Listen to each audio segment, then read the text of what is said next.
Engage. Greetings, one and all, and welcome back to yet another episode of the Starfall Collective Jade Odyssey. Tonight, for season 6, for episode 6, I am joined by several of my good friends who are playing various characters. I'm going to ask them to introduce themselves and tell you who they're playing. Matthew, would you like to go first? Hi, my name is Matthew Talamini. I am a developer based in Providence, Rhode Island, and you can find my stuff at MatthewTalamini.com. That's Matthew, Talamini.com. I'm playing the High Elf Warlock Crocular, who's a little bit of an art psycho. It just feels wrong to not hear you say the shirtless wizard Diamondback. My brain keeps expecting you to say that. I really enjoyed the idea of shirtless wizard as like a fantasy class. Like yep. Red wizard, blue wizard, black wizard, shirtless wizard. It is a worthy steesh. Dwight. Hello. I am Inion Tumley, a wood elf archer who is very laconic. Indeed. Jared? Hey, my name's Jared. I'm playing Ivan, who's a big, old woodsman who is mostly fueled by bygones. He doesn't let bygones be bygones. Hold on, baby. You hold on to that bygone, press it down. Baby, you got some rage. LT. Hi, I'm LT. I'm playing Jim. He is recovering from a magical accident, and he's getting increasingly irritated by the lack of access to the dreamscape. He may be flirting with addiction. I love it. So tell me, tell me of some of the most memorable, significant things that happened to you last session so that we can all get on the same page. We had to take last week off because I was feeling poorly. My apologies. So in an effort to get us all up to speed and vividly immersed in this fantasy scape, tell me what happened last time that is memorable, significant to you as a character or to you as a player relative to the story. Either one of those is fine. We took a little trip into the stacks of the library, accompanied by a large fellow, a Goliath named Drake, and found the Veiled Vial volume and returned it, excruciatingly returned it to the winged guy. I forgot his name. Brick and the other guy. Rock, your Aarakocra co-therapist. Yeah. And tell me more about that. Real tough time letting go of that volume and handing it over. What was the tension there? I think it was mostly the suspicion on the part of Veda. Is that her name? I was like, let's get through this, but it seemed like a reasonable suspicion, but then it just kind of went on for a long time. Yeah, I was going to say, I don't think Veda was the only one. There were other, Ivan spoke up. Ivan had some concerns. Jared, do you remember what those were? Yeah, Ivan does not like magic and was concerned that we would be causing even more trouble by consulting this book. Like, somehow this dark magic guy is getting into the dreams, and Ivan was concerned reading the book would just bring him even faster. Indeed. Inion, any highlights from your perspective? Turns. I wasn't here last time. Indeed. Well, it was like your spirit That's fine. including you, I guess. Laconic as ever. Such a big presence that it, Wait, weren't you shooting people through the door and stuff? that was That was the previous one? the one before. Yeah. So if you missed last week, we didn't meet last week. Yeah, I missed 2 weeks ago when Oh. when y'all did meet. So the confrontation immediately before all that tension flared up around handing over the book, Crocular made an ask of Rock. What was it that you requested, Crocular? Well, I said that I would be willing to do whatever. I would be willing to go into the book or deal with whatever evil thing it is. It's a pool I've already waded into once, and so it can't be that bad. And Rock said something interesting to your character. That's right. Rock asked you a question.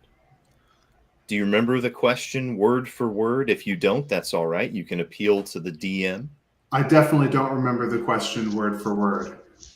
He asked you, what do you see between the madness? And this was the of one of the shield directors leaning over and whispering, Hail Hydra.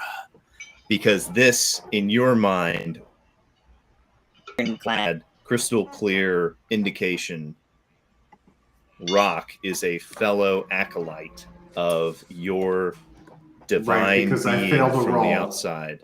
That's right. You rolled a 1. You rolled a 1. No, surely not that. Surely not that. No. For as far as Crocular knows, he is not alone in his worship of the Curator. There may be other names for this that Crocular knows, but one of them is the Curator, because you know that he is, according to mythology and religious dogma of your whatever you've got, I'm sure it's nothing as formally cohesive as a church. According to your religious tradition, the Curator is indeed gathering beauty and it would probably give you a mild psychotic break to sit through an entire religious explanation of what it is that Crocular believes. But this deity does indeed gather art to himself from across the plains. So, and welcome to Jacob. Do you want to give us a late introduction and tell us your name and who you're playing? Sure. I am Jacob Burbridge, and I will be playing Poen, It's been so long, I forgot what my character is. We'll get to him eventually. So he is a tiefling for race, and for class, he is a magical rapid puncher, otherwise known as a monk. And we were just talking about some of the highlights of what happened when last we met. So Rock and Crocular, all of the rest of you are free to mill about and chit-chat with one another for a bit, because Rock and Croc stuck their heads together, and you see them whispering to each other. Maybe not whispering, you can probably overhear their conversation. And Rock turns to you and says, your particular affinity, young man, may yet prove to be advantageous. It is no small thing to stick one's nose into the veiled, vile volume. Your magic may provide an advantageous medium within which to make an inspection. I propose to you a sort of ritual, one you are familiar with. And he proceeds to describe to you, Crocular, the process of using your particular god's magics to paint a number of portraits while attuning to, divining the energies and magics of your god to allow you in these paintings to embody and call forth a handful of relevant bits of possible information that you might be trying to glean. It's a sort of way of making an investigation check, so to speak. So Crocular Rock goes into another room and brings out 6 large pieces of parchment and uses some gum or some sap to kind of affix them to the walls, and hands you a bunch of paints, and begins to create a magic circle with you. He gives you a bit of assistance, but you're the one who is kind of taking point on this. Roll me an Arcana check with advantage as Rock attempts to aid you in painting these investigatory portraits that will help you to discern the contents of the Veiled Vial volume. He places the volume in the center of this magic ring, and you begin to do your paintings. Roll me that check with advantage, please. Okay, just Crocular's magic is not based on intelligence, and Whatever your Arcana- relevant stat is. Oh, okay. So Yep. in that case, Do charisma. Plus your proficiency. okay. Yep. Oh, that's great then. Charisma plus my proficiency is a +5. Like my deception. So I'll be intimidating these portraits. With large, violent gestures, you aggressively paint the scene. 21. Beautiful. You absolutely crush it. All of you see Crocular's eyes. The color in them is gone. You see the deep blackness of space in his eye sockets with little glittering motes of starlight slowly drifting across his eyes. And as he moves the brush, you see 6 different images forming, 5 of which are portraits, and the 6th actually, as he is painting and drawing, you see that everything that he draws into the canvas disappears and it becomes a shiny reflective mirror. The first image has a number of confused and hapless looking figures shuffling about. The second one is a battered treasure chest, partially sunken into some sand and rocks. The third one has a white porcelain platter with a silver lip around the edge of it and one lump of some kind of food on it. The next one looks a bit like an M.C. Escher painting.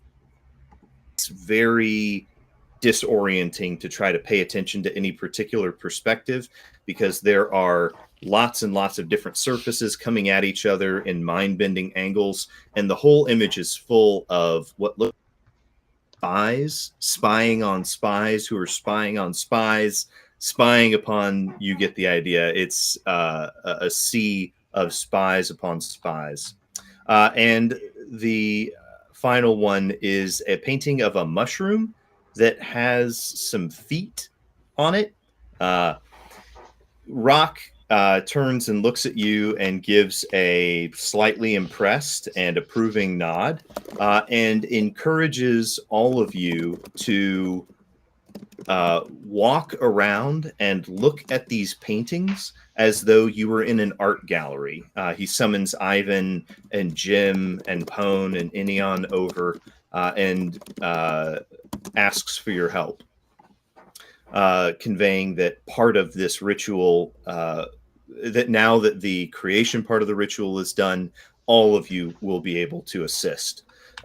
Do any of you have a particular desire to look at any of those paintings? Yeah, I'd look at the mushroom painting. Okay. Do me a favor. I want you to think of a man at a bus stop. And he has several objects in his hands and on his person. Describe what would be a few things that you would see in his hands or on his person. He's wearing a raincoat, a blue raincoat, and he's holding a soggy newspaper. Okay. Soggy parchment, a soggy roll of yeah. parchment. Sure. Very good. Sorry, I gave you a non-fantasy prompt. That one's on Yeah, me. right. I apologize. That's okay. Very good. Fantasy So you see, as you're looking at this mushroom and you're inspecting it, you see that a blue rain jacket appears on his upon his form. What's that? A hooded cloak. A hooded That's right. cloak appears on him. Make me a insight check, Jim. Insight. Where is that? There it is. 15. You in your hand, you feel something appear, and you look down, and you see in your hand a small, livid, acid blue mushroom with little white dots on the cap. Who would like to go next? Do I see this as well on his hand? You do. All of you see Jim holding this blue-capped mushroom with kind of a slate gray body, a slate gray stem with a bright blue stem, bright blue cap. Poland would probably look at the recursive spy upon spy image. Very good. Pone, make me an intelligence check. -1 to that, so that's going to be great. Looks like we know how to pick them. I rolled a 19, -1, 18. Very good. Okay.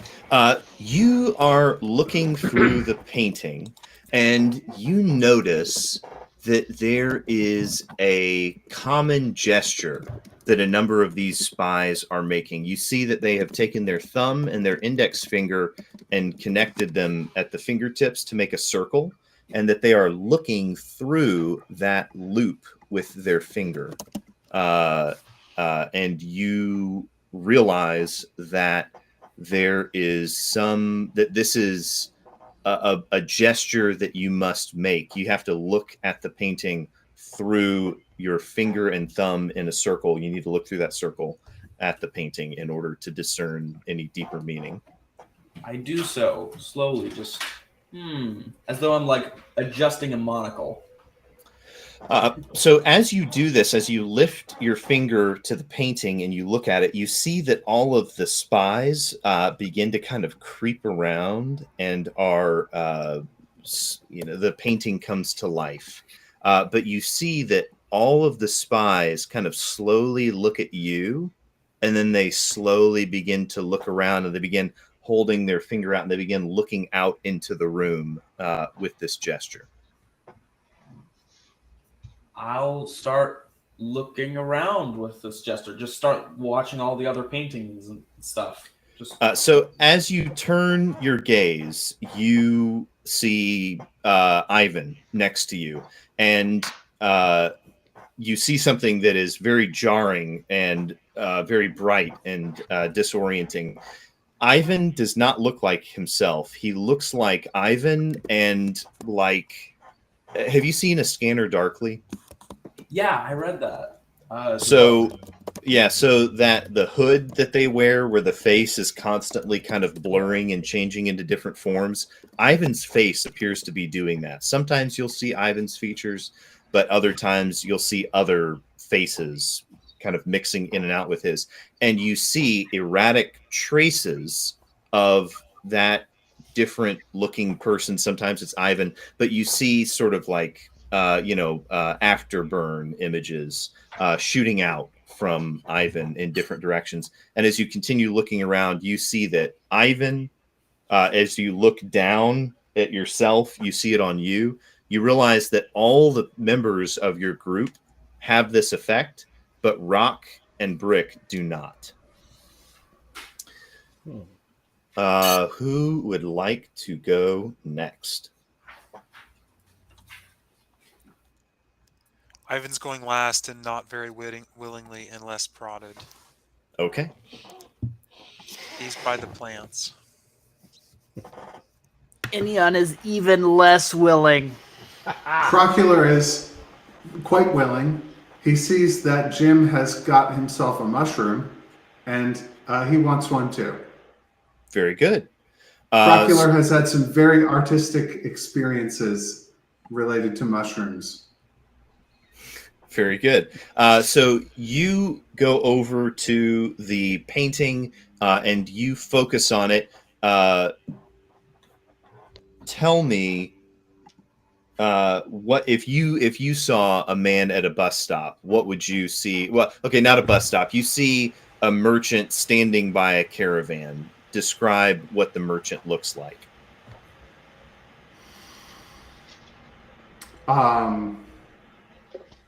Crockular's merchant standing by a caravan is probably wearing a wide-brimmed felt hat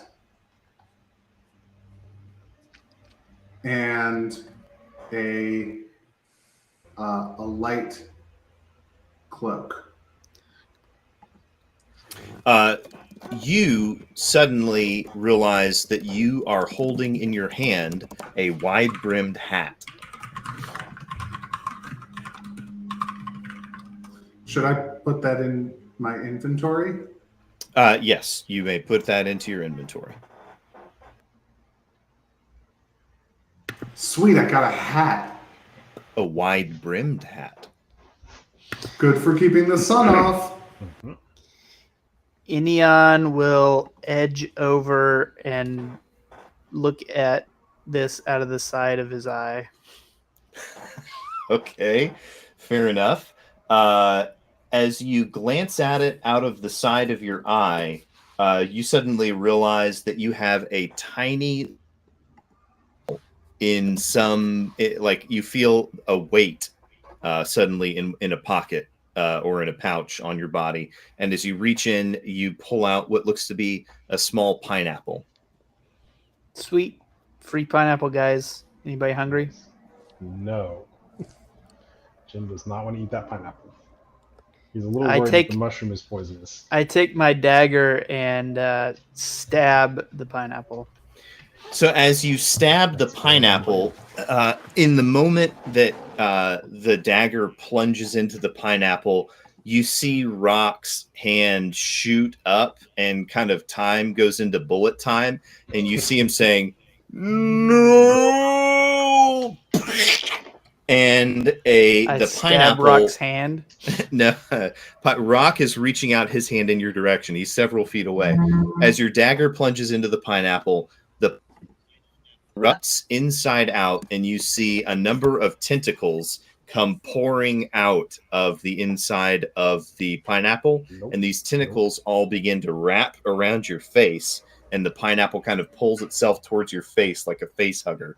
You feel that these tentacles are covered not in octopus or cephalopod type suckers, but it feels like stingers from a wasp, or polyps, enormous coral polyp stingers.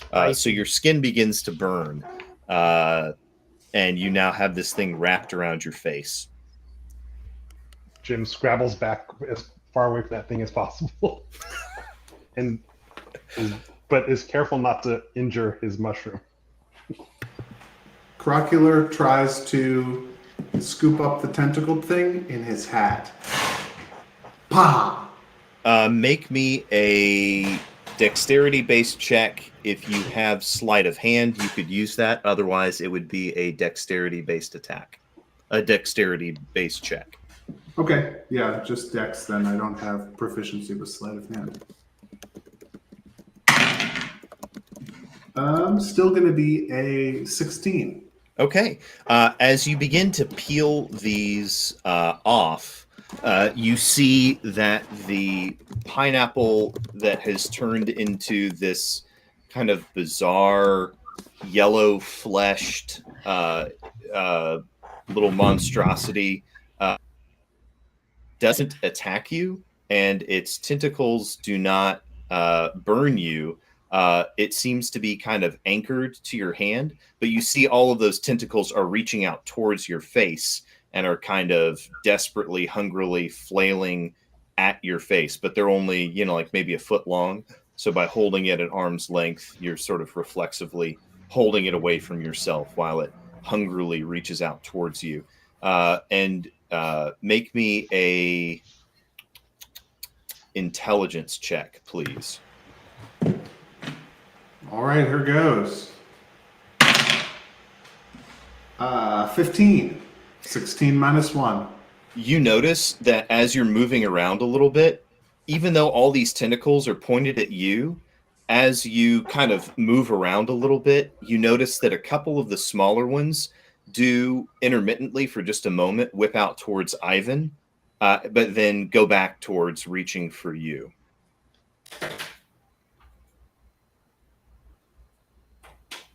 I say, it seems to like you, Ivan.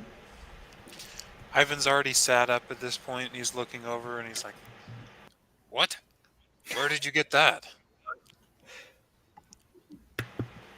These paintings are a magical spell. Ivan stands up and goes over to look at the paintings. As Ivan moves, you see it even more pronounced, this tendency for some of the smaller tentacles to shoot over. And the closer Ivan gets, the more they move out towards him.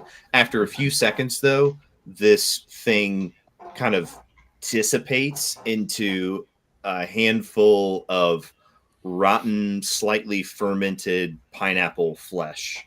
And it kind of slops off your hand, Crocular, onto the floor. You're now holding a handful of rotten, fermented pineapple flesh. I smear it on one of the paintings. Which one? I think that I put it on the white porcelain platter next to the lump. Very good. Okay. Make me a intelligence saving throw.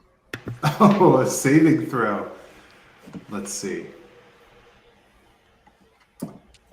Yeah, okay, still gonna be -1.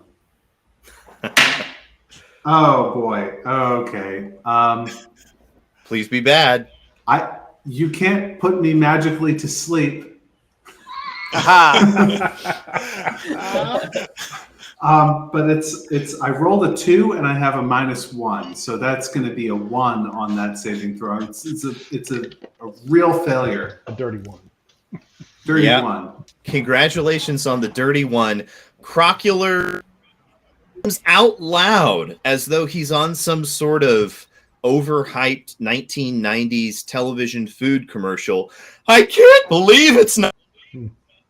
And the lump of brown stuff on the page, you compulsively reach forward for this brown lump and snatch it up and eat it. Roll me a D4, preferably someone other than Crocular, so that Crocular's fate will be in someone else's hands. 2. Crocular, as you put this into your mouth and you begin chewing, somehow the notes of rotten grass and tubers and things like that and clover come through, but all rotten and fecal because you realize you're eating rabbit turds. Yeah. I'm strongly invested Gross. in having new experiences. This is like the best day of Crocular's life. It's the Slight first time calcium with deficiency, rabbit. I'm afraid. Gross. Very good, very good. So there are still 3 more paintings that have not been interacted with yet. The 1st, 2nd, and 6th. The Forgetful Retreat. You see little titles at the bottom of them that say Forgetful Retreat, The Cursed Booty, I Can't Believe It's Not Chocolate, I Spy, Mushroom Pal, and... Who made these? LT, are you Yeah. taking notes? I have little drawings. Oh, okay. Somebody's So- typing, and I'm wondering if you're taking Oh. notes. Oh no, it's not me. Don't worry, I have all this written down, typed out in a Google Docs, Matt. So after the session, so you'll have word for word from my notes. So Jared, Ivan, or is that Ivan asking or Jared? Ivan. He's Ivan. like, who drew these? That's not crocular.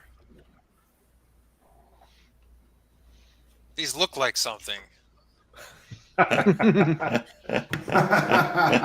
Yes. Got him.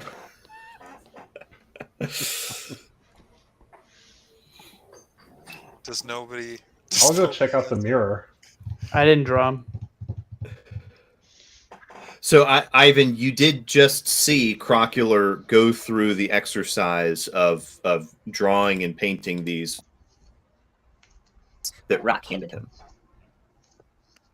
Are you actually asking for clarification? When Ivan saw that Crocular was starting to draw, he forcibly turned away and was paying attention to other things. Good man. And probably cast that out of his mind. Perhaps you even returned to your napping station next to all the plants. So there is still Forgetful Retreat, the Cursed Booty, and the Mirror. And Enion, you just said that you walked over to the mirror? I said that. Oh, Jim did. So Jim, as you approach the mirror and stare into it with intent to search it out, you see that the mirror becomes a little smoky, and in the reflection of the mirror, you see a small imp appear. And the imp says, I will answer one question about what must be done to satisfy this mirror and make it show you what you ask. How do we get Karen out of the dreamscape?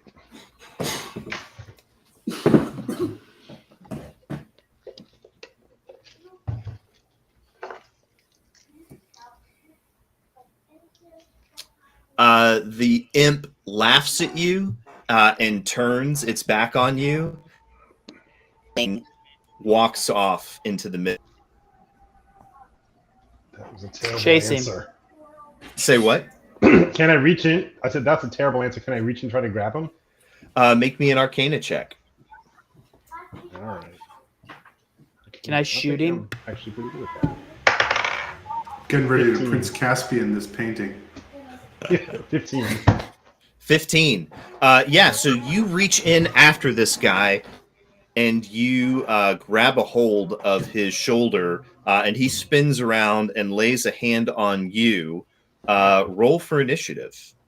I will say, Enion, you said at the same time as Jim that you wanted to shoot him. So I'll say that you can go ahead and let loose that arrow before initiative starts. So go ahead and make me an attack check. How's a 16?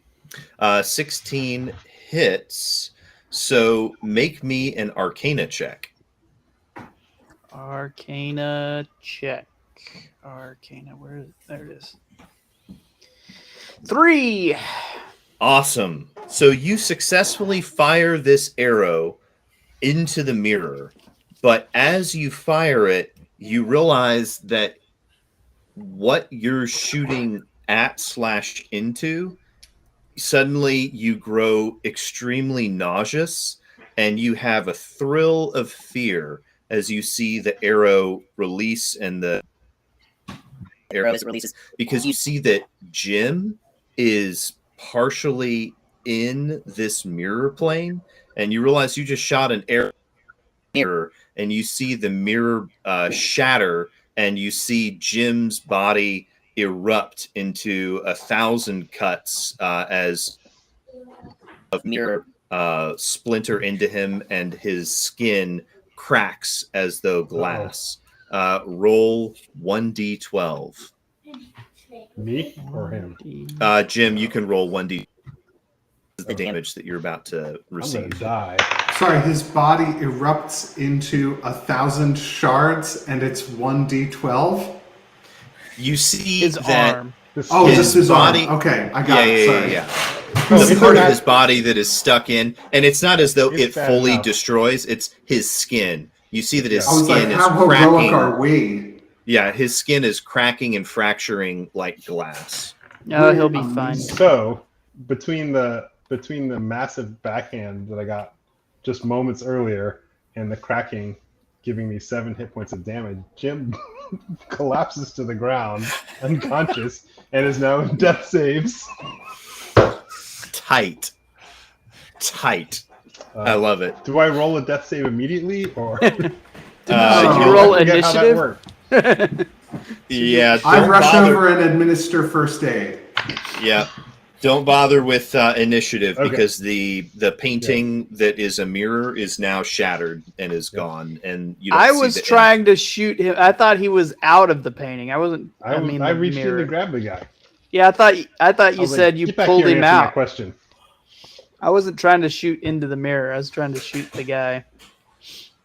But it's fine. If wishes were lollipops, we'd all have diabetes. So yeah, I'm on the ground, dying. So Crocular rushed over to administer first aid. Crocular, make me a medicine check to try to stabilize him. All right. Nobody's gonna help me with this? I'll help. Okay. I can get the help action on this? Yeah. Okay. With Pone's help, Crocular is able to administer a 20 of medical help. So Jim, you immediately and you see life comes back to him, his eyes open, and you look down and he's truly lacerated, as though your skin had cracked and broken along lines of glass. What happened to the mushroom? Because I definitely would have dropped it at that point, I think. Yeah, so you did. You dropped not to get it hurt. You dropped the mushroom, and it fell on the. Okay, good. Do I still have my hat, or did I leave it in the painting with the porcelain platter?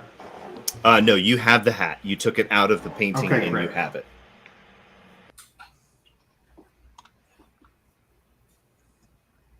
That's all I want. I wasn't gonna. I'm still busy reviving Jim. Very good. Very good. Well, sorry, I'm just Jim, you should go get some sleep.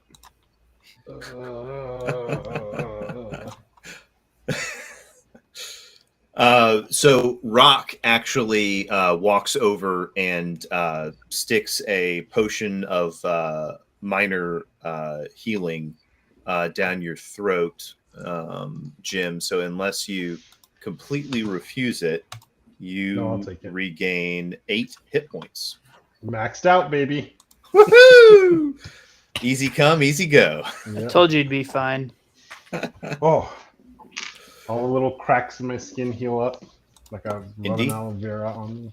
However, you do see that you have these kind of hairline scars along your arm where the cracks formed. So for now, at least, you Some have people these, pay for that.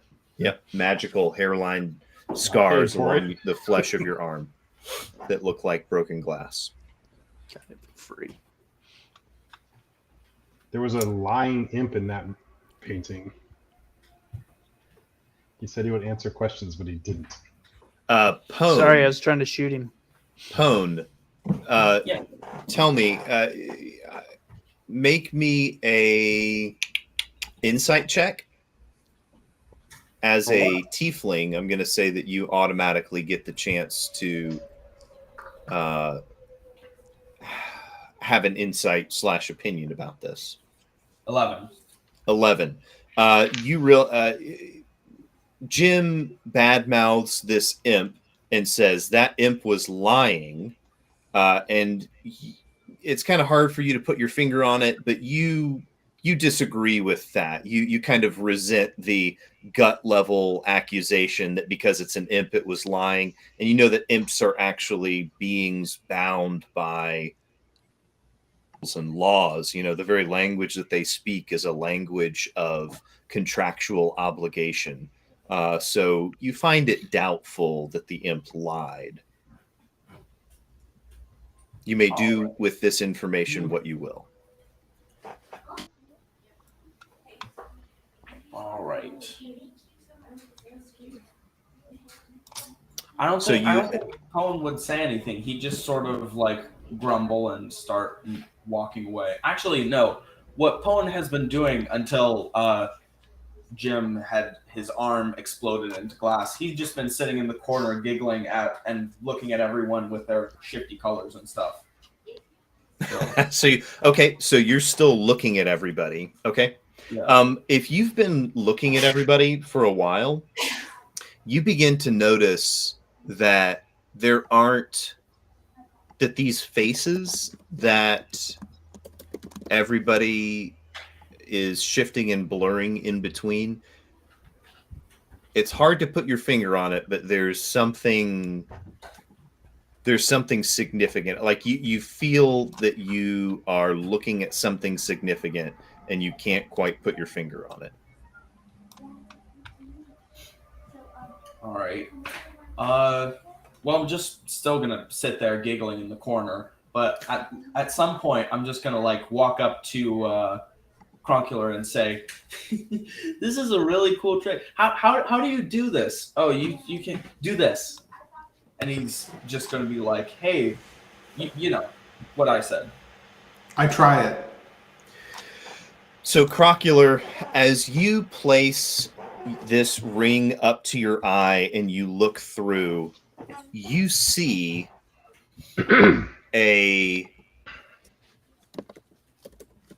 different effect than what others see. It is as though you are looking through some sort of spyglass, and you feel a sort of perverse pleasure at spying on the people that you are looking at through this lens, so to speak, that you've made out of your finger and thumb. And you begin to kind of giggle. Make me a wisdom saving throw. All right. Okay. 15. I'm rolling pretty good today. As You're on a roll. Yeah, so you actually regain control of yourself. You feel a sort of compulsive, maniacal laughter coming over you. So it feels similar to kind of Tasha's hideous laughter. You've had that cast on you before. It's a bit like at police academy or in the army when they have to tase each other. At wizard training, you have to Tasha's hideous laughter each other as a sort of tasing ceremony. But you manage to maintain control over your constitution. And as you look around, you see that once you look at Ivan, you see something different in his blood. You see you see something different in him.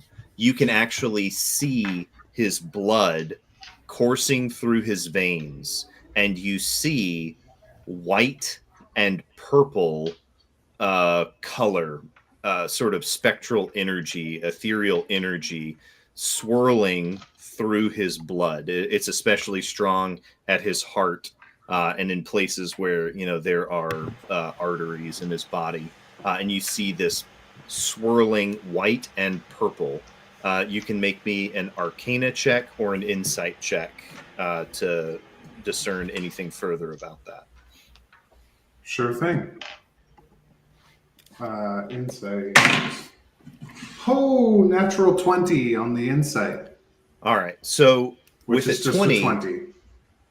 You realize you start putting the pieces together, and you realize that the goal of this whole exercise, the goal of this ritual, was to try to figure out what on earth is going on and being able to find you guys in the dreamscape. And you realize that when looking at this I Spy painting, and by emulating the activity of the figures of the painting and looking through this little, eye-looking thing, when you look at Ivan particularly, there is this clear, magically visible. It's like when you cast Detect Magic and you're looking around and maybe there's some magical plants over here, and then there's a high-level artifact over there. The high-level artifact is much, much brighter. You sense a similar kind of simple recognition of intensity of magical energy as you look at Ivan, and you realize something about this looking thing at Ivan there's something about Ivan that's particularly easily visible to care to. You don't know exactly, but you get a really clear sense of that. I go over to Rock and I inform him of this, and I sort of say, "Hey, Rock, if you look at Ivan through your finger and thumb circle, doesn't it look interesting?" So Rock takes their advice and looks at Ivan, jerk his head away, and he looks back at Ivan, and he turns around and looks at all the rest of the folks in the circle, and he looks at you, Crocular, and he jumps back, and he realizes, and he says to you, "My boy, you yourself are quite remarkable in this light." And he looks at you and begins to describe what he sees, and he says, "I see a void of visible darkness, with a swirling of stars, a madness and a brightness that is inescapable, that is inexorable. It must be stared at." And you see him kind of peel his head away forcefully down, and he turns to the rest of you and says, "I highly suggest that you refrain from attempting the same. It is not safe. One with a mind less fortified than my own might find themselves stuck, staring, so to speak."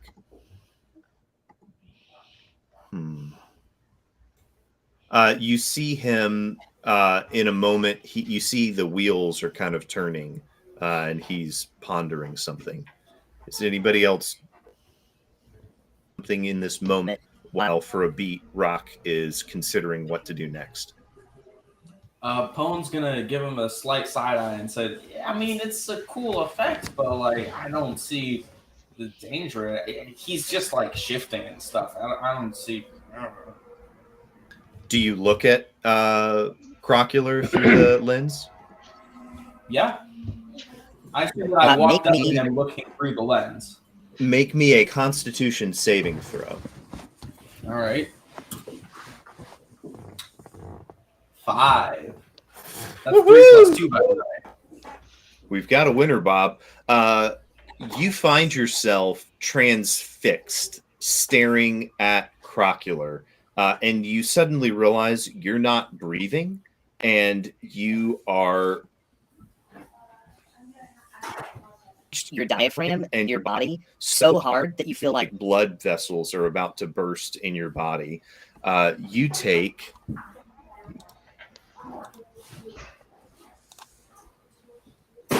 10 points of internal bleeding damage as you feel a number of blood vessels rupture inside your body, and you guys all see that Pone's eyes are suddenly splotched red capillaries in his eyes.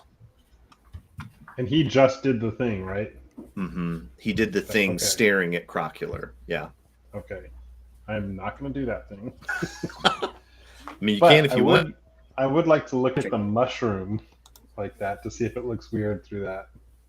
Okay. Yeah. So as you can see a swirl of rainbow colors and kind of fractal geometric emanating from this mushroom. I eat it.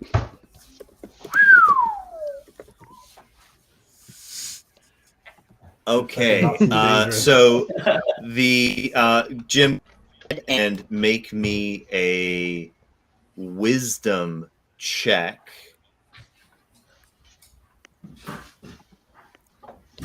All right. Sorry. First thing you need to do is Constitution saving throw. Constitution saving throw. All right. I'm using my luck point to turn that to a 15. Okay. So you see Jim pop this mushroom into his mouth, and you see him kind of his left hand reaches for his stomach, and he doubles over a bit, but then he straightens up, and you see him kind of shake his head back and forth, and you see Crocular and Ivan. First time, you see them clearly. You see not just Crocular's face, but somehow you know that you're looking at the same person, and yet he looks like a small halfling woman. He looks like some sort of druid. He looks like you see 3 or 4 different faces, and you realize are kind of rotating on loop. And you look over at You see the same thing. very, very clearly. Whoa. You look over at Inion and Pone, and you see the same thing, but they seem to somehow be a bit more blurred. If you concentrate really hard, you can still see Inion's face, or you can still see Pone's face, but concentrate hard, the faces all kind of blur together, and it's actually nauseating, and it's sucking the strength. So with that kind of force of concentration, hold their faces when you're looking at them. Whereas Crocular and Ivan, the faces are clearly discernible. They're just on loop. Okay, I'm communicating that as it's happening. Okay. Guys, with Crocular and Ivan, I see faces just looping, but the rest of you seem blurry. That's just what my face looks like. And so on and so on. And after a few dissipates and fades, and you are back to your faculties. And now it's gone. Is that a clue? Does that help us? There's something strange about Crocular and Ivan, I think. But what is it? Yeah, what is Rock say doing? I feel like I delivered the answer to the puzzle to Rock. Yeah.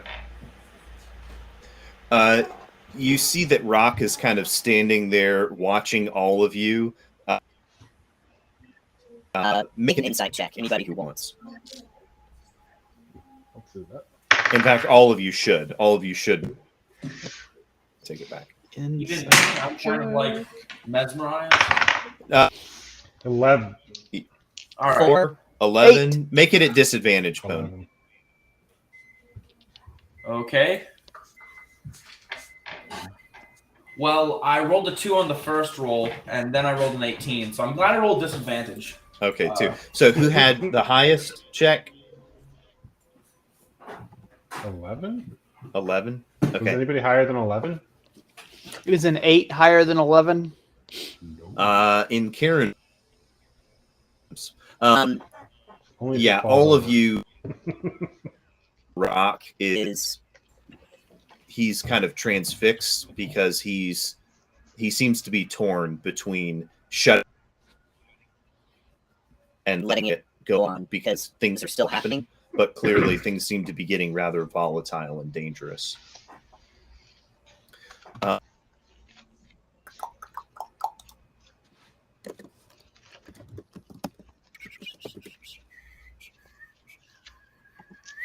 Yeah. Rock, all of you are kind of standing there reeling from these events. A lot of them have happened just seconds apart. And Rock turns and looks at the Forgetful Retreat portrait. And he says, this has gone on long enough. And he walks over to the magic circle. And you see him kind of scuffle a claw across the magic circle, smudging it, and you see all of the color on them liquefies and runs down the painting like some sort of liquid on a hydrophobic surface. It just immediately runs off and splats on the ground. Crocular, your hat disappears. Every object that was brought out of a painting or whatever, all of them disappear. And you see just 6 blank pieces of paper. The piece of paper that was the mirror is torn and shredded into a bunch of pieces that skitter to the floor. And you see that these pieces of paper look like shards of glass that have been broken and shattered. It's still paper, but it's cut out exactly like it would have. Pieces of glass that were shattered.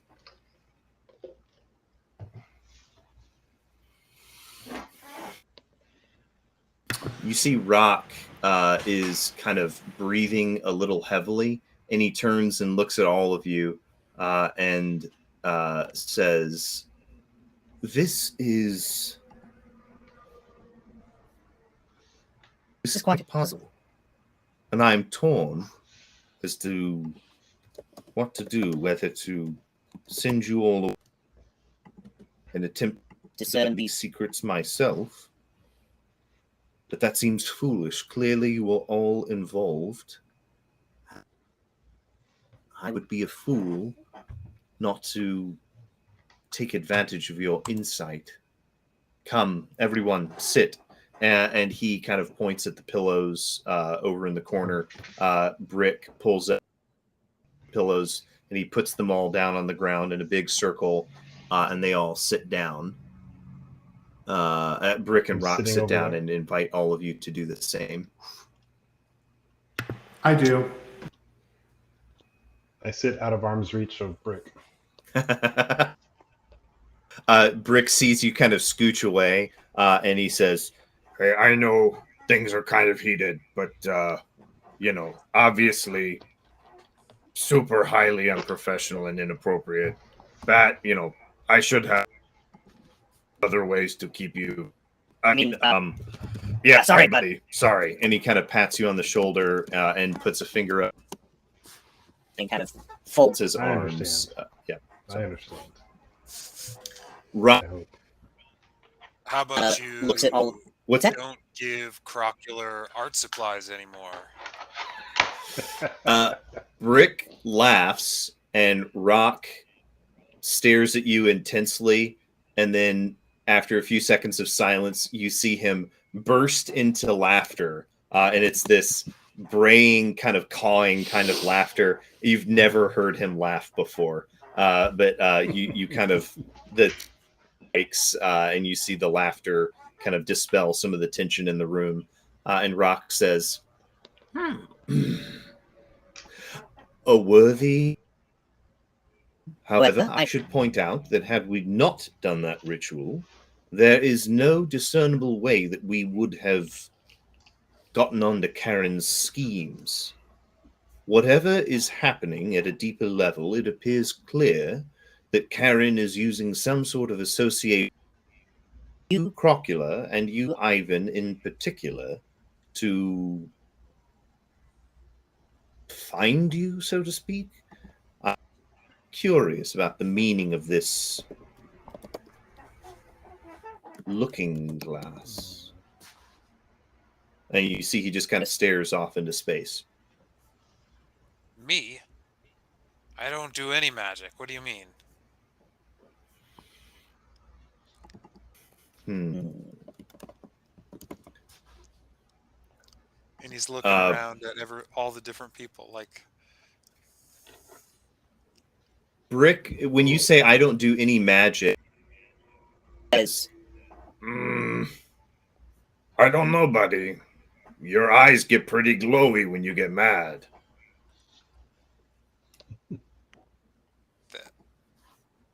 That's just getting mad. I get mad all the time. My eyes don't glow like that. And you see Rock say, "Indeed, that is." Tell me, would you be capable of summoning that rage on cue? Why would I want to do that? He kind of Things turns and nods at Brick. Enion, were you going to say something? Get things done. You see Brick say, Ivan, with your consent, I would like to attack you.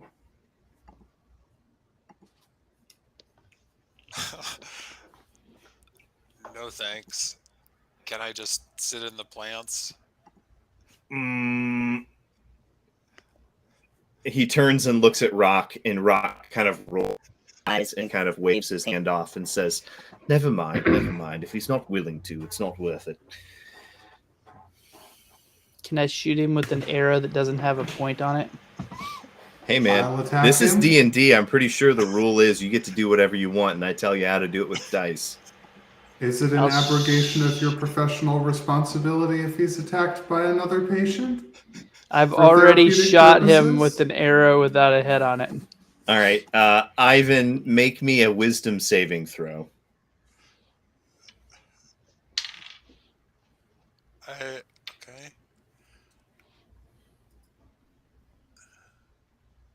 6. Okay, yeah. So, in spite of your best efforts, everybody in the room does see Ivan's eye glow with this flash of white. And now that you're looking at it and paying attention to it,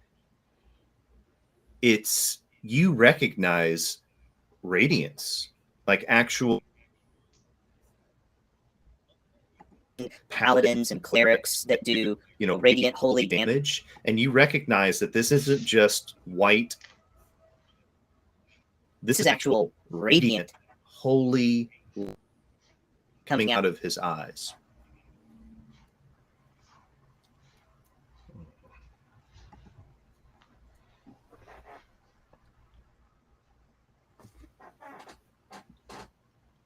Rock. You're welcome. Crocular edges away. That's right, and leave the art supplies on the ground. So Rock looks at you, Ivan, and says, please, Master Enion. Necessary. Done it. Please don't do it again. Ivan, I'm sorry for the unwelcome. It was useful and helpful. Are you aware of any divine lineage in your bloodline? So this begs the question, Ivan, where are you from? Where in the world? What kind of tribe are you from? Or are you just a hermit out in the woods who doesn't even know, like, was he orphaned at birth? Does he know what he was born to? What is Ivan's understanding of his history?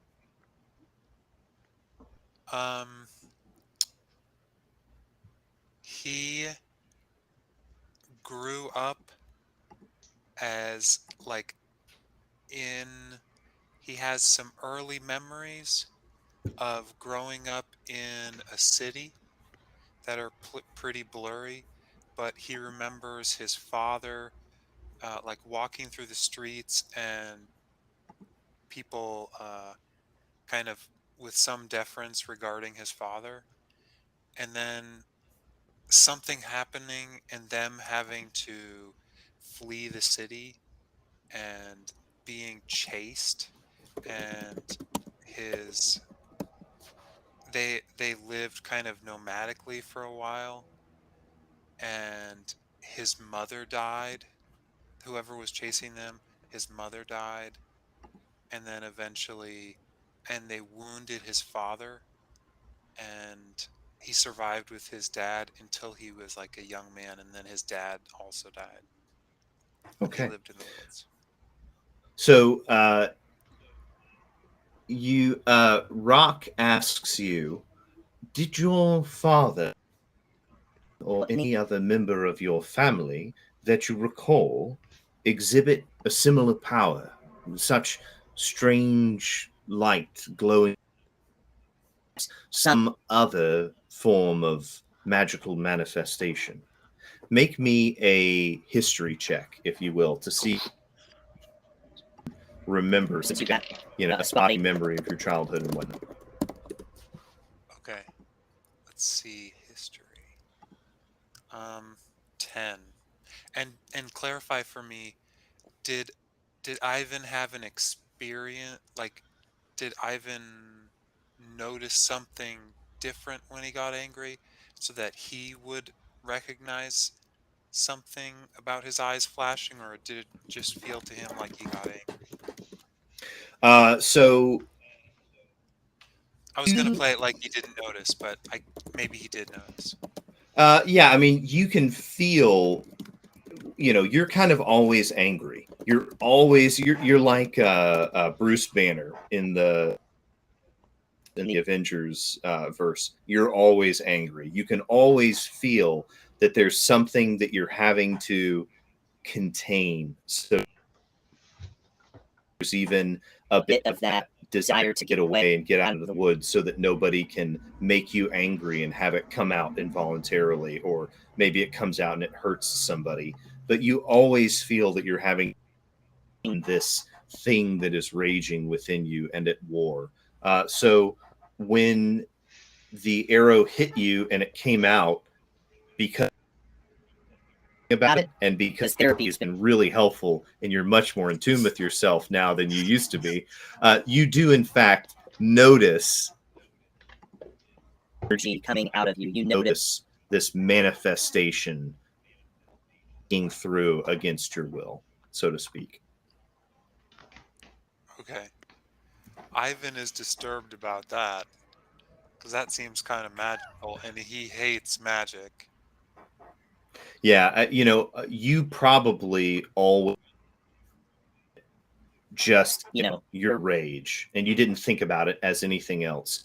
But confronted with externally verified by others evidence of something being at the source of this rage. And that is, you might not want to acknowledge it. Maybe you even refuse to acknowledge it. Just because other people are saying something to you doesn't mean you have to listen. But you do at least hear it, and it is at least putting you in that kind of conflicted. We are at 8:45 here, and Brick and Rock are kind of seem to be chewing on their thoughts and mulling things over. The conversation seems to have hit a pretty natural pause. So IRL, hit pause right here for a little 10-minute bio break, and we will meet back here at 8:55, and see everybody soon. Awesome. Good. Cool. Thanks.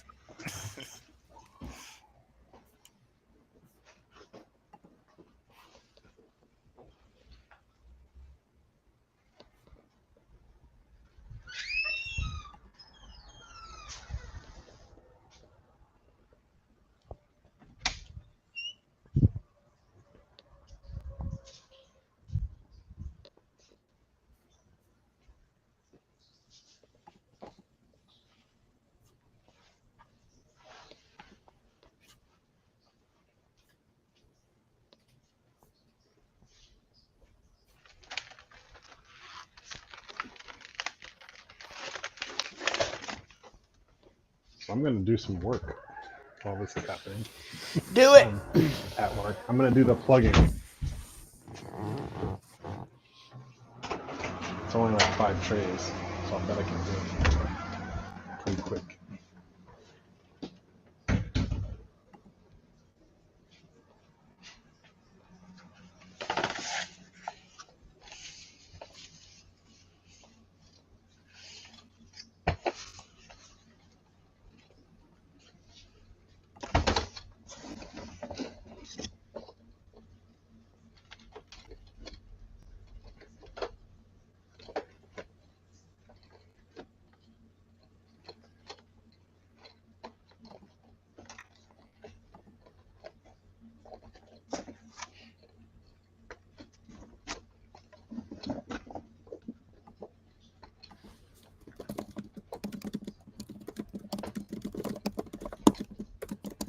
Who's typing right now?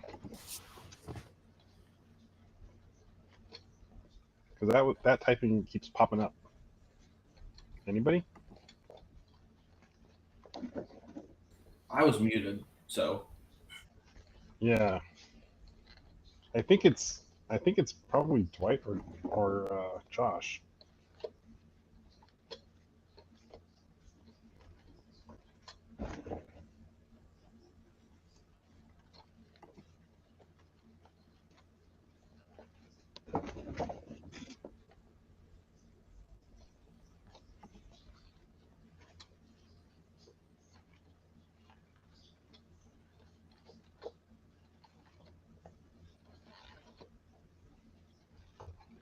Nobody?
my plugs.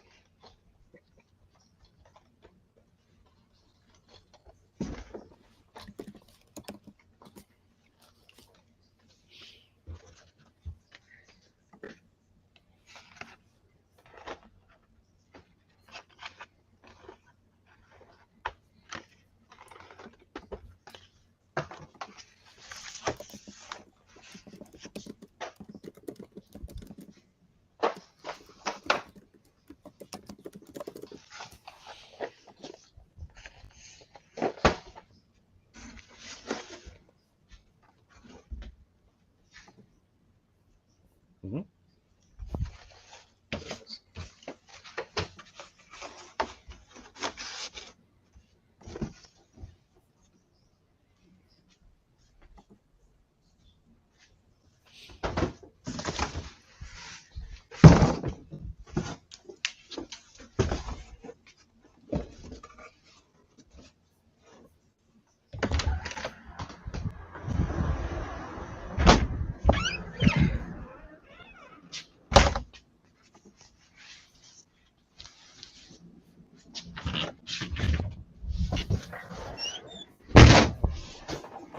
What just happened? What just happened to what? Did you blow something up? Oh, I was walking through those doors. Maybe they're banging behind me. You know the doors that kind of have the little springs to close them? Yeah. The hearing room door? Yeah. That's probably just the slam.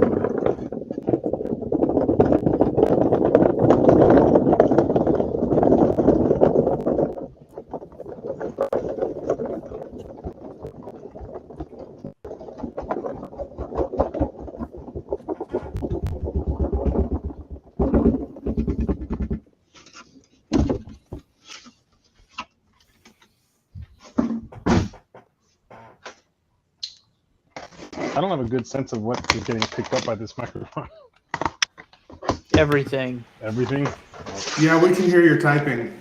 Oh, I'm dumping plugs into this right here. That's me filling a hopper full of plugs. Right, Vials but... of me. Oh, I haven't been typing at all. I can't type somebody and has pay been. attention. Yeah, somebody's been clattering away over there. I think it's got to be Dwight or Josh. It's not me. Everybody else is. I've kind of eliminated everybody else. Dwight, it is then. Why is it me?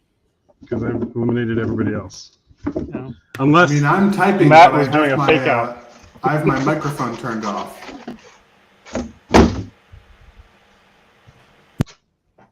I've heard it when everybody else's microphone is off. At time to time. Unless there's somebody near, I guess, Jacob typing. But I can see his hands sometimes when it's going on. Plus, I've been muted whenever. Yeah, I'm that's not... right. You've been muted when you're not talking to. That's right. I forgot about that.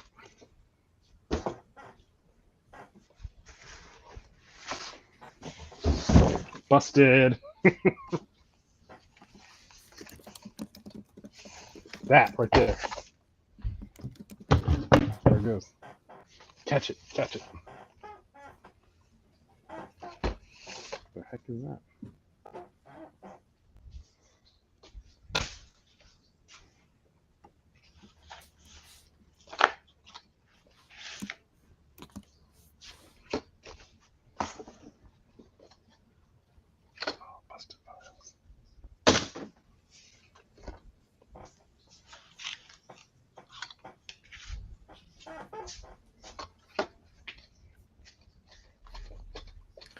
All right. So we're waiting on Jared. Oh, I'm here. Back. Well, yeah. Oh, okay. Now, Jared, to get back. Okay, great. I'll continue until you say he's back. I can't. Okay. I'm not at my computer right now, but I have the headphones in. That's all good.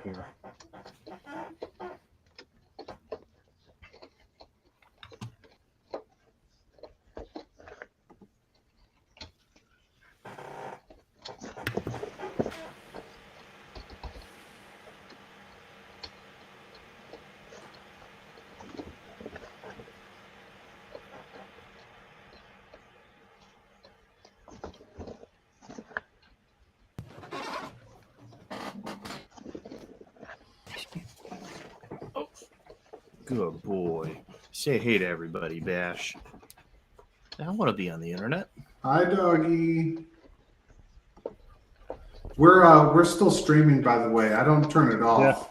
That's I all don't good. want making two, separate videos. The internet can still hear us. You got to make people pay for this sweet, sweet break content. Unlock Who's what's happening during typing? the break. Who's typing? Kisses. Is it not you, Dwight? I don't know. Here, type something, Dwight. No, it's not Dwight. It doesn't sound like that. Dwight. Well, who the heck is it? It must be Jared. I'm pretty sure I saw his. Maybe I was looking at the wrong mute button. I thought I saw him being muted and it's still going. Why'd you go show him the bell? Where's your bell? So Lowe's has Himalayan birch, white barked Himalayan birch trees for like $50 each. And the nursery has and they're 4 feet tall or something. They're first year or second year trees. And then the garden center near me has actual white birch trees. Like the paper birch? For that are 12 feet tall. There's no way I could fit it in my car for $500. I want to put some birch trees in my backyard.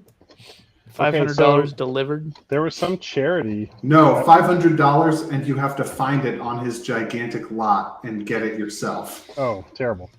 You should join the Arbor Day Foundation. Yeah, I got a free. It was a river birch, not a paper birch, but it. I don't want a river birch. I want the ghostly looking ones that haunt your yard. That haunt the forest. You're going for a jog at night and this white tree just looms and glows. All right, well, I want people walking on the sidewalk at night to be like, what did I just see? Is that a ghost in Matt's yard? Is it time to come back? It is. Jared has returned to us. All right. Oh, sorry. No, you're all good. It's all good. No, you're good. I figured we probably wouldn't start until 9.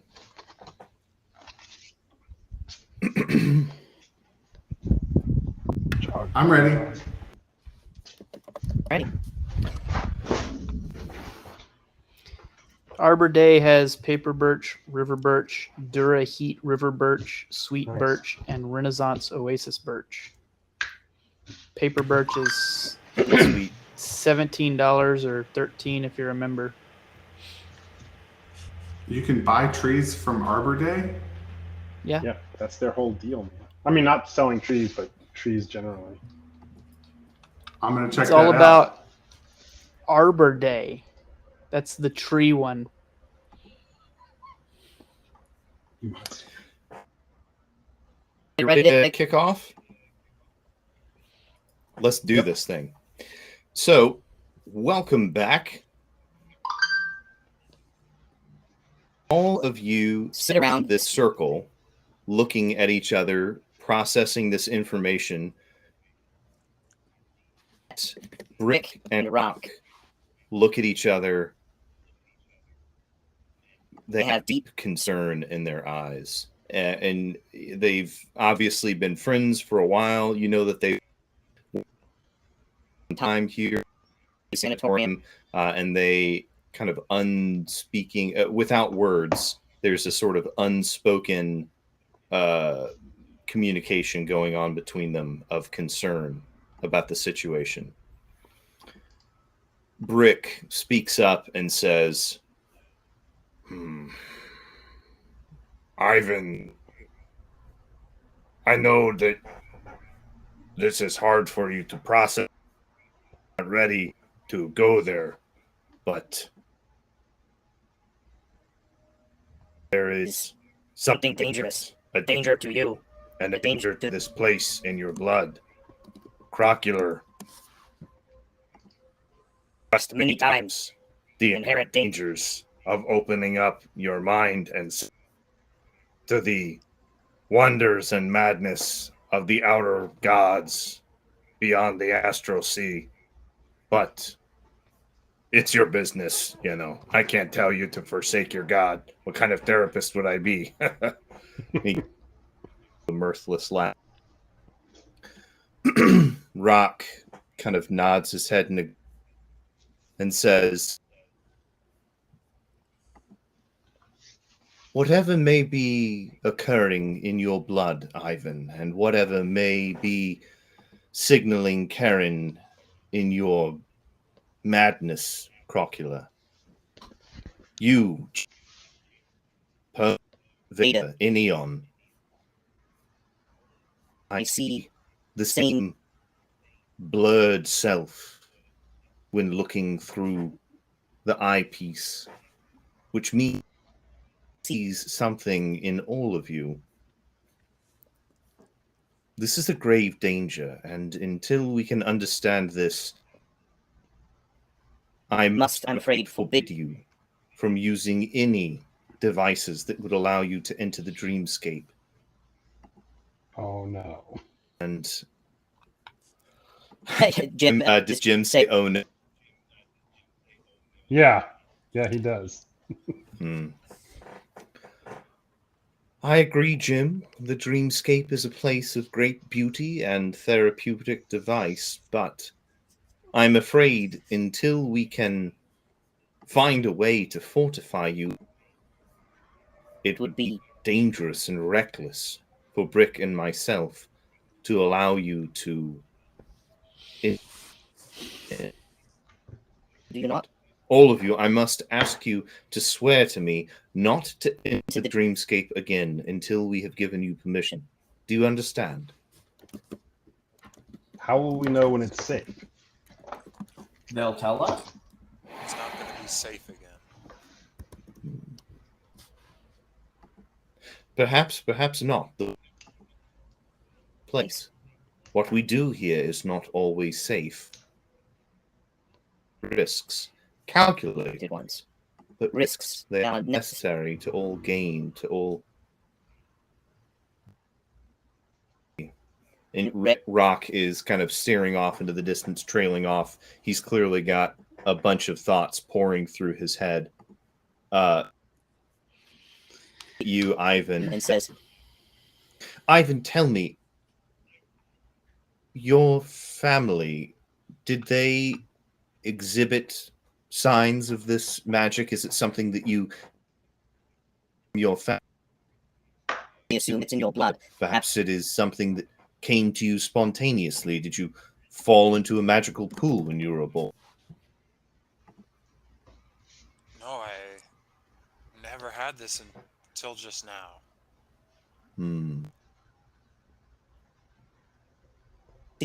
And you see Rock is kind of... What's that? I did have it. And then Ivan says, I guess I did have it before now. I guess I must have had it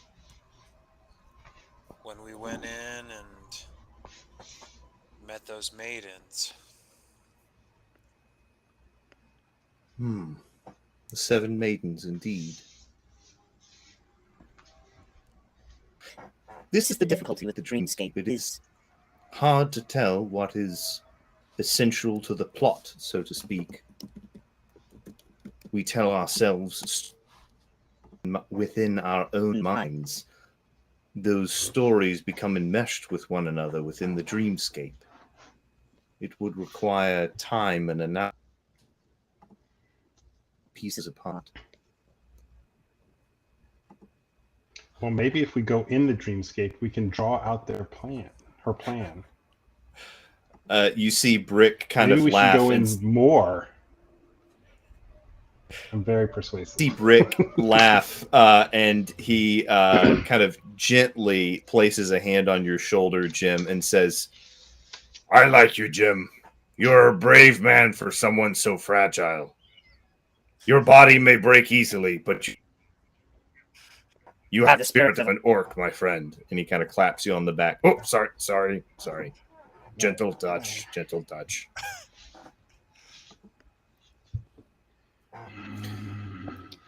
Enion takes his bow and arrow and kind of tries to hide it behind himself.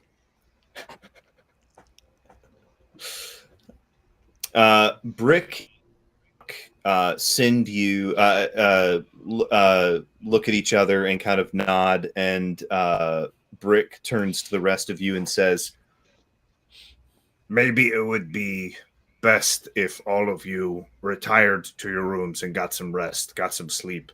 Jim, I will send a hearty meal for you so that you can regain your strength. Just Need a good honest night's sleep. And all of you receive this order from.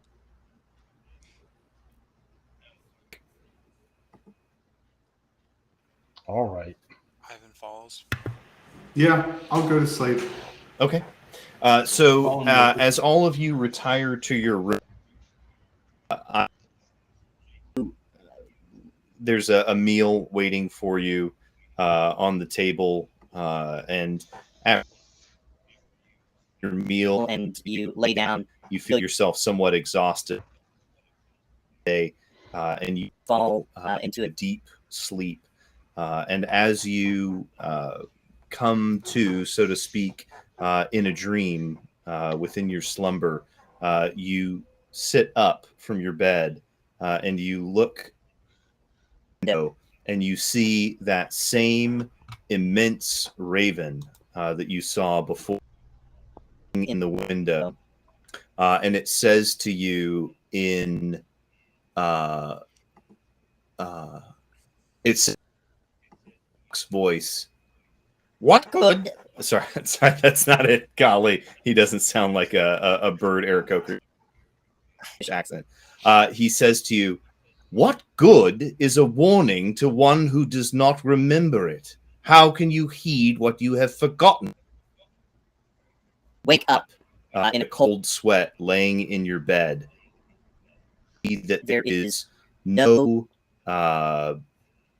storm outside, that the moon is clear and bright, and you see large figures of flying squid-type monsters darting along the rocks, trying to snatch monkey-type creatures that live along the face of the Highview Sanatorium. All of you wake up in the morning feeling. What did I forget? All of you wake up. Sorry, say that again. Oh, just that would be unsettling to Ivan, and he would be for a while like, "Oh, what did I forget? What did I forget?" Make me a history check, if you will. Oh. 14.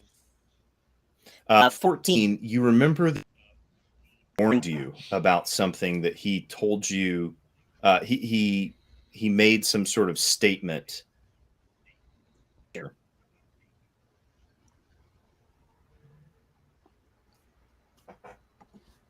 Sorry, man. It's all in the dice. Got to roll better than. Remember stuff. Ivan can't quite fully remember, and he's like,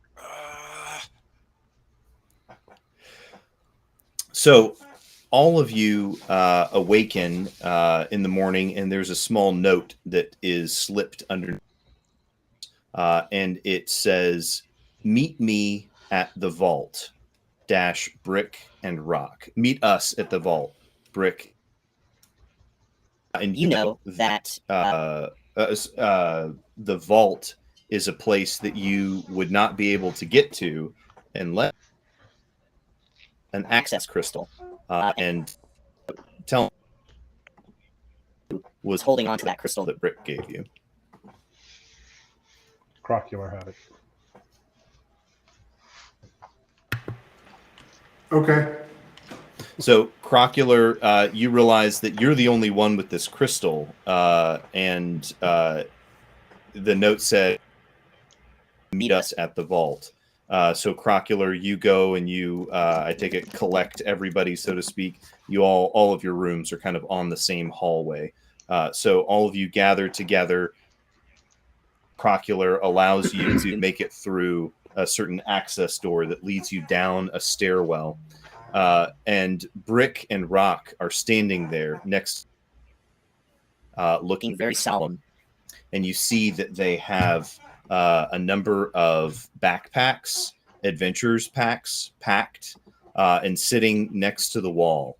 And they look at you, and you see that Brick has this deep, deep sadness in his eyes. And Rock looks even more stern and cold. His normal sort of Spock-like, logical, emotionless self. You sense a real intensity about Rock. As you approach, Brick says, Last night. We spoke for some time about the events of the last few weeks, few days, and what we discerned from this ritual of looking in the veiled vial volume. And you see a tear kind of runs down Brick's cheek, and he says, I am afraid we do not have answers. And I am afraid that this place is no longer safe for you. And that I cannot, his voice kind of chokes up a little bit, protect you. Which means that this is goodbye. And Brick kind of turns against the wall and is trying to kind of regain himself. Rock rolls his eyes. Yes, we all feel deep protective affection for you. Emotions aside, it speaks the truth. I do not know how to bar this place against Karen. I do not know how to occlude you, Crocula, or you, Ivan, or the rest of you for that matter. Nor do I understand the deeper meaning of why in the five of you were blurred and multi-personal. I'm afraid that there is only one can afford the type of answers and protections that you seek, and that is the Arcanium. Greater wizards than myself must become involved in your treatments.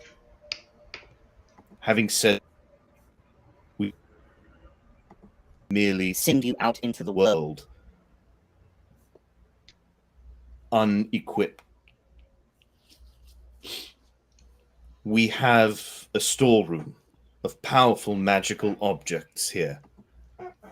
Objects, some of which I believe will be of use to you.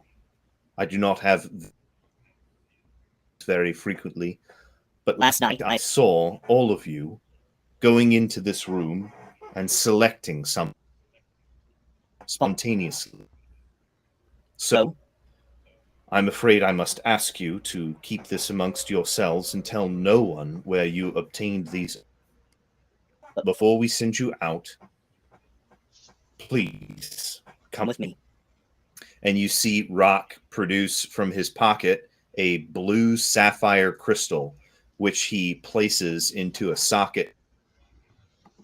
You see a number of wards begin to unravel and dissolve, and you see actual mechanical doors, something like iron or adamantine, or it's some that kind of hard to place, but the doors slide open, and you see a room about 20 feet by 40 feet, and there are a number of pedestals, shelves, and chests, and there are artifacts galore.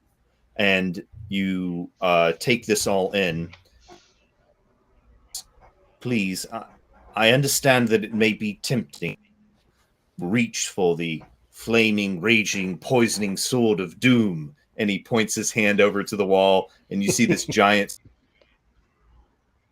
sword lightly on fire, and you see it's glistening with green poison.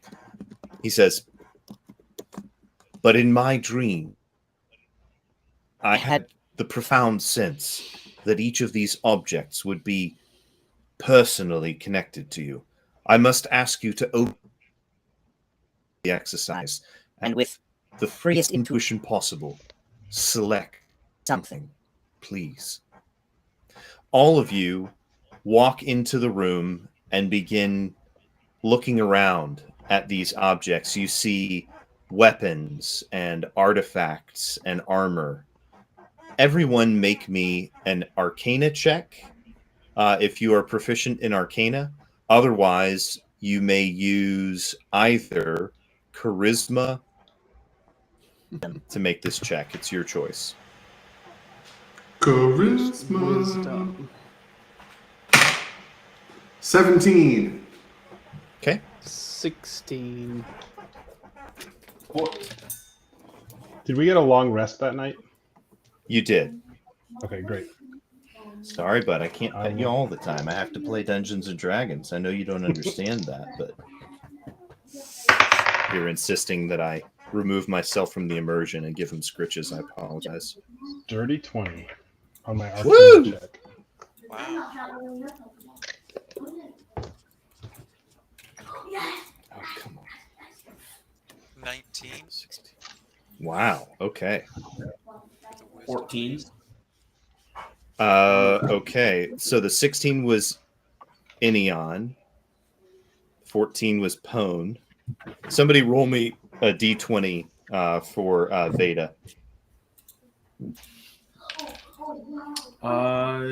6. 6. Okay. So Jim, as you are walking along, you are kind of over things and touching them and getting a real tactile sense for all the objects. And when you run your fingers over this black glass, you feel a thrilling surge of power run through your fingertips, up through your arms, and you have the sense you are touching a profoundly powerful artifact. It's not even a question. You immediately sort of, that rush of oxygen, Take it up. fall in love for the first time. Connection to this object. I'll take that. Indeed, please do. Sorry, I need to grab a non.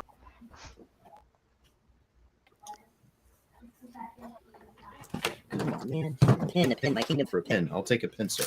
Sorry. I'll hold it up and ask Rock if he's able to tell us what they do.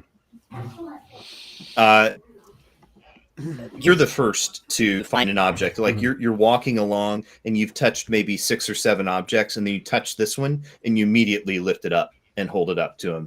And Rock kind of gives you an eyebrow that goes way up, and he, with a tone of awe and respect, nods his head to you and nods approvingly. Ivan, as you are looking through all of these objects with a 19, I'm going to give you a choice. What kind of object do you think Ivan would be leaning towards? Do you think Ivan would be looking for a weapon? Do you think he would be looking for armor? Do you think he would be looking for a magic item?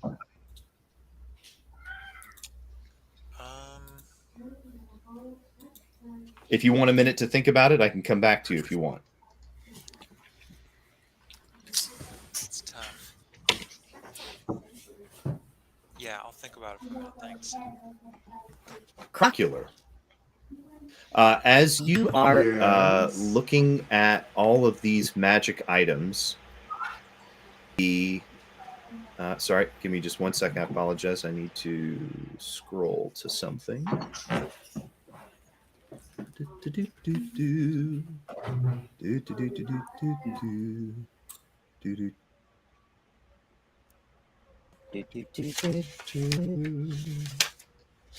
I write it down in the meat space?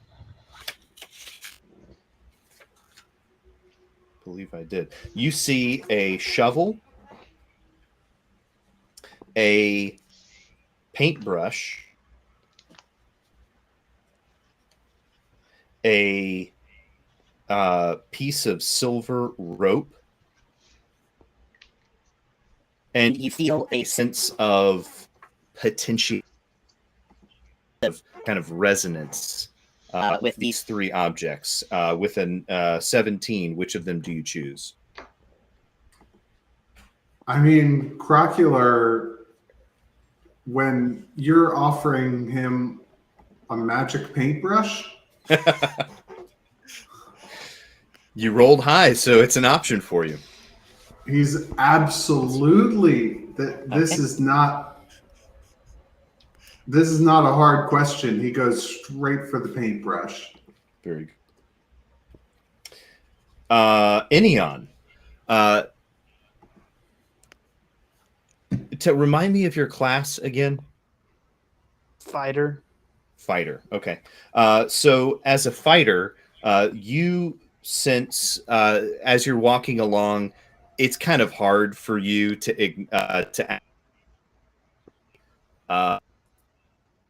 command about not just going for the nearest weapon. As a fighter, you just feel this, oh, so many shiny, sharp things. Tell me, what kind of weapon looking for?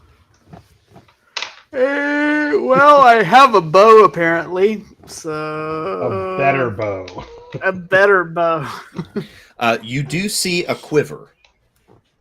There is a quiver in the corner, propped up. Is it quivering? It is. Really notice that it seems to be kind of vibrating slightly. It is kind of hunter green with leather trim, and you see that it has a number of elven runes on it. I'll grab that. Excellent. Pone, as you are running your fingers over things and sniffing, does it look? I'm putting words in your mouth. What does it look like for Pone as he is walking among all these magic items? His arms are simply at his sides. He's just astonished that there's so much things that have magic in here, and he's kind of intimidated by all of it. So Pone is taking his sweet time, maybe a little cowed by the overwhelming presence of so many magic items. You see Veda reaches over and picks up a small object and surreptitiously places it in her pocket.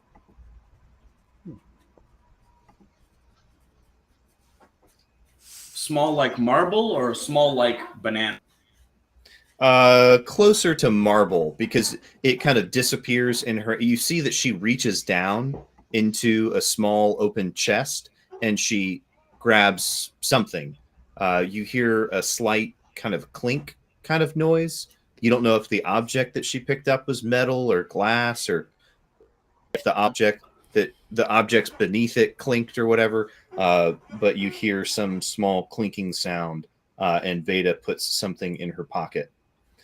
Ivan, tell me, what does it look like as Ivan wanders around searching through the vault?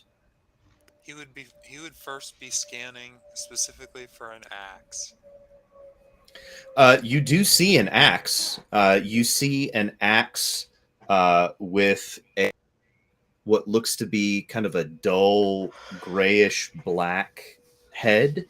And a haft of a almost ebony black wood. It's the largest, most notable axe blade in the room. He'll pick it up and see how it feels.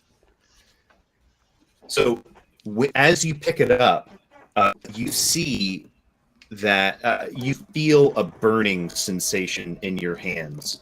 And you see that this axe, the head of the begins to glow with a very faint, kind of whitish, purplish glow. And you feel that this axe does indeed have some sort of resonance with you. You feel like this axe was waiting for you, like it knows what your hands feel like, and it's ready to be wielded by you. You feel a sense of kinship with it.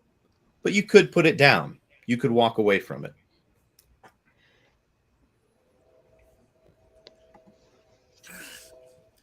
Ivan says, well,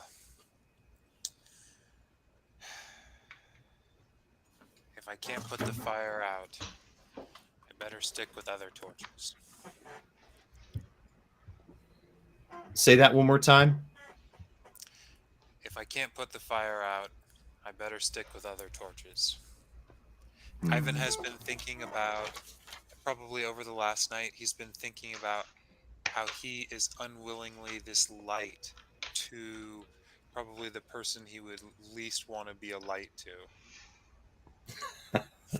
Who is that? The Karen? Karen?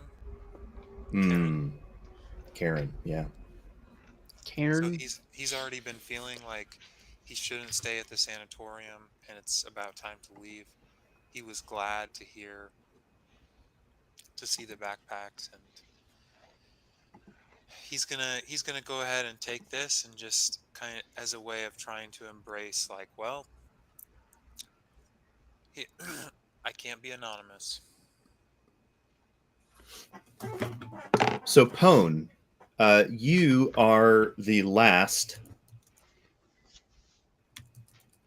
to make your choice. Everyone else is kind of standing there where they picked up their object, holding it. There's a profound quiet in the room as all of you intuitively, like if you were to walk into a room and see, an adult child Goodbye to their, dying parent in the next bay of a hospital room, reflexively kind of hold still and are quiet and give Pone a moment to wander around and look at all of these various objects. Pone, you see some silk robes. You see some what appears to be not brass knuckles, but they seem to be made of some sort of green stone. So there's some green fighting knuckles. Jade knuckles. Knuckle dusters.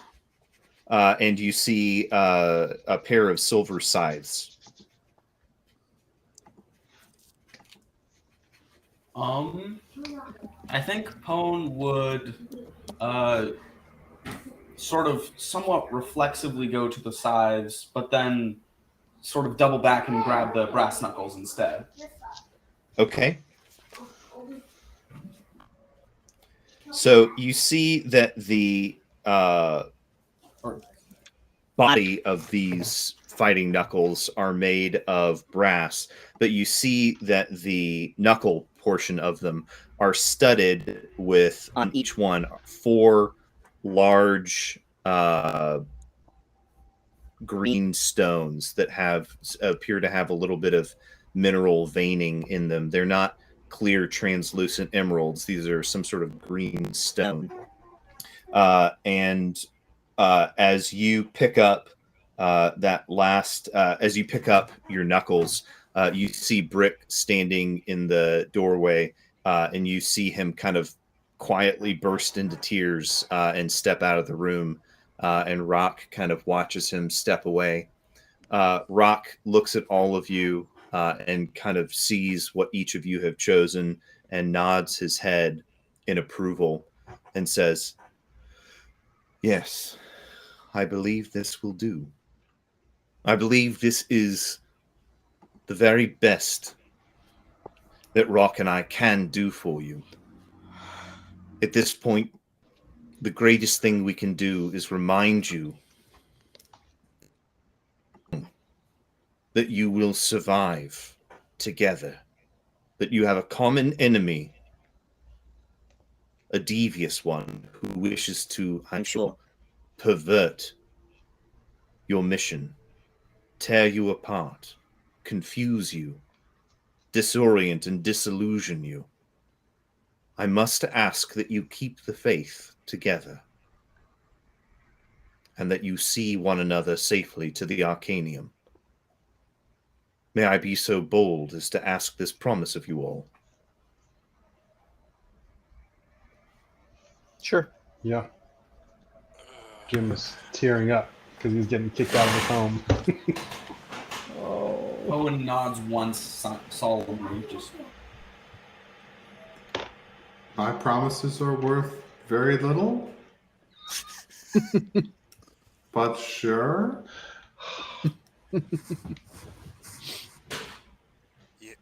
Yes. You're right.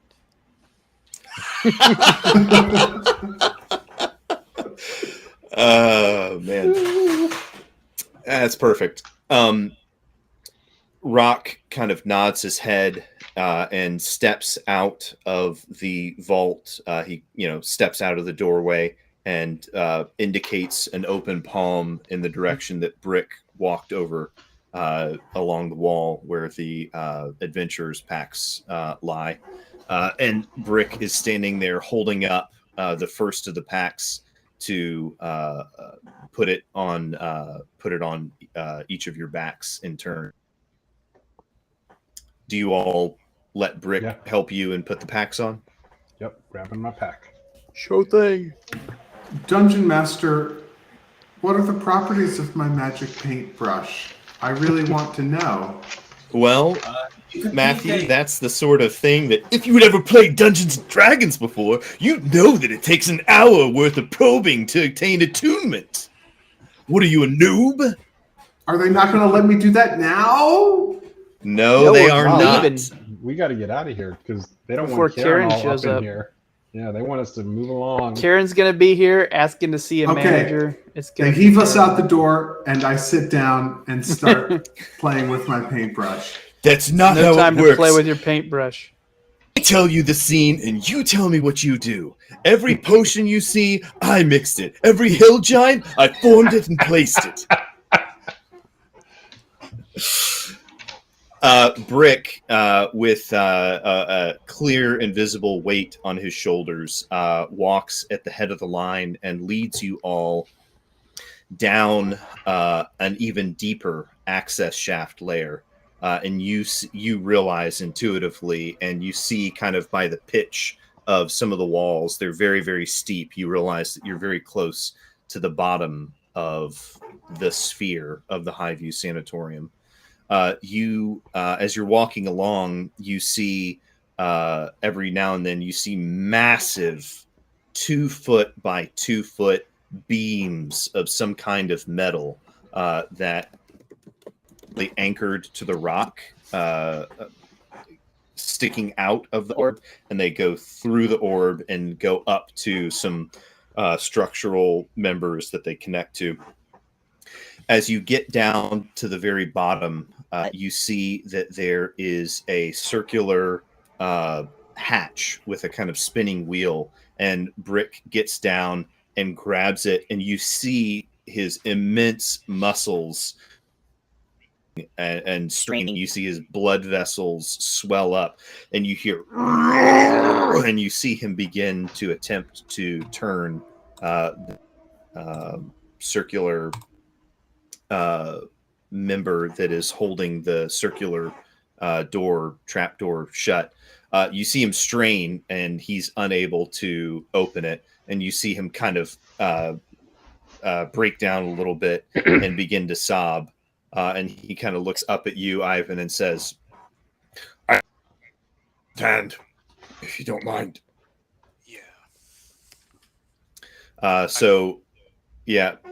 Brick places his hands on the other side of the wheel. Ivan, you grab it. Roll with advantage as Brick gives you help, takes the help action. This is a athletics check or strength.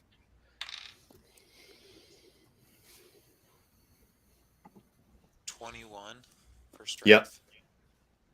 Yep. You grab it, and you, instead of trying to apply, slow rising pressure, you really just wrench it and try to break it loose, and you do. It immediately comes loose, and you spin it, and you feel the hatch kind of lift up a little bit as tension is being relieved. You see that there are a number of springs that are underneath a lip of something that appears to be keeping this in tension, but you spin it all the way, and Brick grabs the end of it and peels it open, and you look down and you see, if you have agoraphobia, if you have acrophobia, your stomach lurches because you see hundreds of feet down to the ground. There is a ladder that goes down to a sort of a gangplank that leads towards the cliff. And Brick indicates to all of you to take off your backpacks. In your packs, you have climbing gear. You should be able to safely, if you use the anchors. You must make it to the platform where You up. Please show him respect. He is a prideful and touchy man, but good. He has agreed to on his vessel to the Arcanium. Once you get there, take this scroll. And he hands a scroll out. Which one of you takes it from him? I'll take it. Step forward, and he nods approvingly, and he hands it to you. And he says, when you get to the Arcanium, give Delabrom snap your Snellingmeissen, and no one else.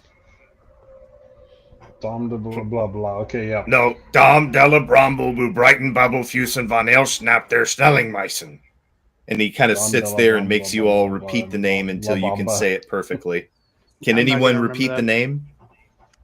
Dom DeLuise. Dom Delabrombo. Dom Delabrambo. Dom La Bamba. You know what, Rock? Please, you should write that down. Rock rolls his eyes, pulls out a quill and a piece of parchment, and writes down Dom Delabrambo, Bu Brighton Bubble Fusen von El Schnapter, and hands it to you, Jim. And then he makes another copy of it and hands that to Veda. And Veda kind of, I gotcha, redundancy, I gotcha, sticks it in her pocket. And all of you see that Brick has genuine tears streaming down his eyes, streaming down his face. And he looks at all of you and says, Dom is a good man and a great wizard. And if anyone can help you that I know, it's him. He owes us, and he will take good care of you. Remember, use your safety clips. And Brick is pulling out of these packs leather harnesses that kind of you put your arms through and you buckle them, and there are little lobster claws of rope to be about 20 feet long. And he says, it will take a little bit of teamwork, but if you help each other clip and unclip, there are anchors along the wall that will keep you from falling. Be careful. The winds are. Ooh, I just got really bad reverb. I'm hearing myself. I'm hearing that too. Yeah. Pretty sure it's coming from Dwight. Echo. And not anymore. Okay. Brick looks at all of you and says, be careful out there. Take care of each other and get to the platform. Wait there. He will come. I promise. I would go with you, but Rock and I need to stay. Cover up your departure. The longer it takes Karen to realize you have left, the better. There are some strategies we have. I've been working on making bodies, and my cantaloupe painting skills are very good. So, going to start with fake bodies in the beds. Of me? That's okay, buddy. I think you can make a clone of me if you'd like. Rock. Nothing could match your absolute insanity. We might as well just. Rock rolls his eyes, looks at all of you, and says, safe travels. I hope to hear from you soon. Please know, side, and should you ever find a way to reach us and have a need, we will do what we can from here. But you will largely be on your own. It's honestly probably best that you make clean cuts from this place. We do not yet understand the nature of attentions to you or attachments to you. The more cleanly we can whisk you away, the better. Yeah. And he says, okay, bye, and then begins to shuffle down the hatch. And with Brick, with tears streaming down his eyes and Rock dispassionately looking on, we see our heroes descend down the hatch. Ladies and gentlemen, it has been a pleasure having you with us this evening for yet another installment of the Starfall Collective Jade Odyssey. When next we meet, our players will brave the dangers of the cliff face and hopefully connect with an associate of Brick's who will give them safe travel and passage to the Arcanium. Join us next time